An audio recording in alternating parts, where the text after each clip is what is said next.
ஹல்லேலூயா. ஸ்தோத்திரம் ஸ்தோத்திரம் ஸ்தோத்திரம். நம்ம ஆண்டவருக்குள்ள ஒரு வசனத்தை சொல்லுவோம்.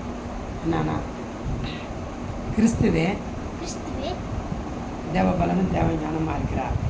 அவர் கிறிஸ்துவே தேவபலனும் தேவ ஞானமாக இருக்கிறார். நமக்கு தெரியும் அந்த வசனம். நீ அப்படின்னு சொல்லுவோம். நான் 2 பேருமே நம்ம சொல்லுவோம்.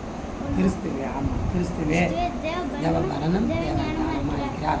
அவரே தேவனால் நமக்கு ஞானமும் நீதி பரிசுத்த மீட்புமானார்.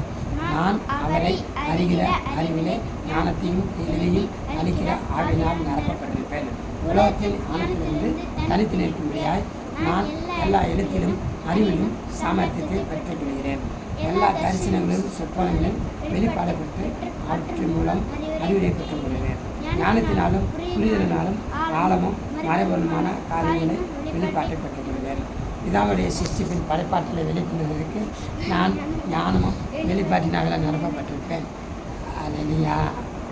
ஜீவனுக்கும் தேவ பக்திக்கும் வேண்டிய யாவற்றையும் அவருடைய திவ்ய பலனால் பெற்றுக் கொண்டிருக்கிறேன்.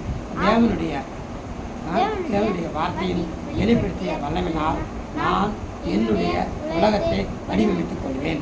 ஆவினால் நிரப்பப்பட்ட வார்த்தைகள் நாவிலிருந்து புறப்பட்டு தனக்கு குறிக்கப்பட்ட நோக்கத்தை நிறைவேற்றாமல் திரும்பாது.